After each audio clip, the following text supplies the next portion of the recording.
சட்ட விதிமுறைகளை மீறி ரெஸ்டோ பார்கள் செயல்படுவதை கண்டித்து புதுச்சேரி 10 ரூபாய் சட்ட இயக்கத்தினர் கலால் துறையை முற்றுகையிட்டு போராட்டம் நடத்தினர். புதுச்சேரியில் நாளுக்கு நாள் சுற்றுலா பயணிகள் அதிகரித்து வருகின்றனர். அதேபோல் புதுச்சேரி முழுவதும் நாளுக்கு நாள் ரெஸ்டோ பார்களும் அதிகரித்து வருகின்றன. இதற்கு புதுச்சேரி அரசும் அனுமதி அளித்து வருகின்றன. இந்த சூழ்நிலையில் புதுவையில் உள்ள ரெஸ்டோ பார்களில் பல இடங்களில் விதிமுறைகளை மீறி செயல்படுவதாகவும் இதற்கு அதிகாரிகள் துணை போகின்றனர் என்று கூறி புதுச்சேரி 10 ரூபாய் சட்ட இயக்க நிர்வாகிகள் கலால்துறையை முற்றுகையிட்டு போராட்டம் நடத்தினர். முருகா திரையரங்கம் சிக்னலில் இருந்து ஊர்வலமாக இயக்க தலைவர் ரகுநாதன் தலைமையில் 50க்கும் மேற்பட்ட பெண்கள் ஊர்வலமாக சென்று கலால்துறையை முற்றுகையிட்டு போராட்டம் நடத்தினர்.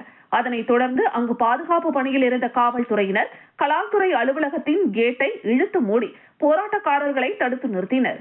அதனையடுத்து போராட்டக்காரர்கள் கழுத்தில் மது பாட்டில்களை அணிந்து கொண்டு ரெஸ்டோ பார்களுக்கு அதிகாரிகள் துணை போவதாக கூறி கண்டன கோஷங்களை எழுப்பினர். இதனால் அங்கு சிறிது நேரம் பரபரப்பு ஏற்பட்டது.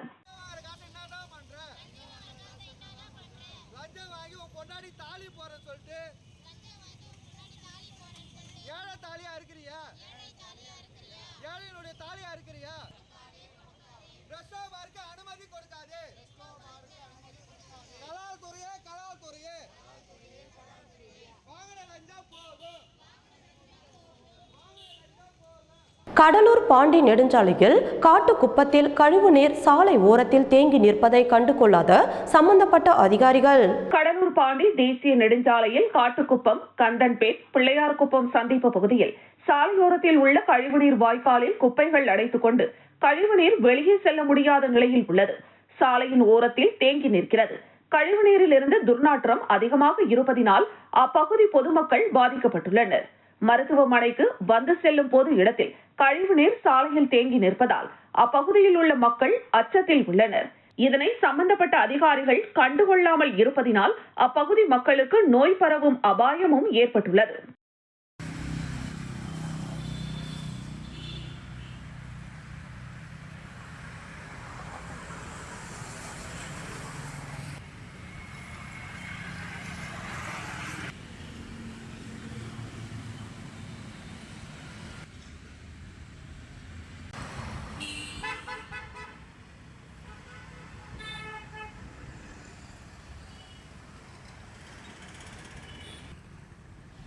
விடுதலை சிறுத்தை கட்சியின் புதுச்சேரி முதன்மை செயலாளராக நியமிக்கப்பட்டுள்ள அரிமா தமிழனை புதுச்சேரி விடுதலை சிறுத்தை கட்சியினர் சந்தித்து வாழ்த்து தெரிவித்தனர். விடுதலை சிறுத்தை கட்சி தலைவர் தொல் திருமாவளவன் தமிழகம் மற்றும் புதுச்சேரியில் மாநில மற்றும் பல கட்ட தரப்பில் நிர்வாகிகளை நியமித்தார்.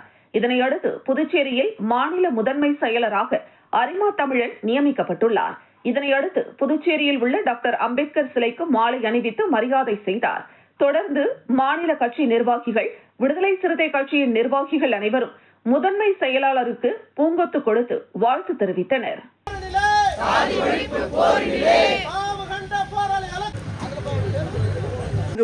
4 மணி நேரத்துக்கு மேல் நான் தூங்காமல் இருந்திருக்கிறேன்.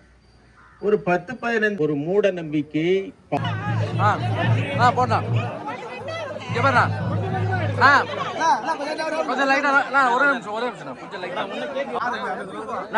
கதிர்காமம் தொகுதியில் காங்கிரஸ் கட்சி சார்பாக தொகுதி தேர்தல் பொறுப்பாளர் ரத்னா ரமேஷ் போட்டியிட மகளிர் காங்கிரஸ் நிர்வாகிகள் விருப்ப மனு வழங்கினர்.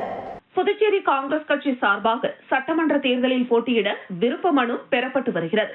அந்த வகையில் மாநில காங்கிரஸ் நிர்வாகியும் தொகுதி தேர்தல் பொறுப்பாளருமான ரத்னா ரமேஷ் வருகின்ற சட்டமன்ற தேர்தலில் கதிர்காமம் மற்றும் திருபுவனை ஆகிய தொகுதிகளில் போட்டியிட வாய்ப்பு வழங்க வேண்டும் என்று மாநில காங்கிரஸ் செயலாளர் கவிப்பிரியா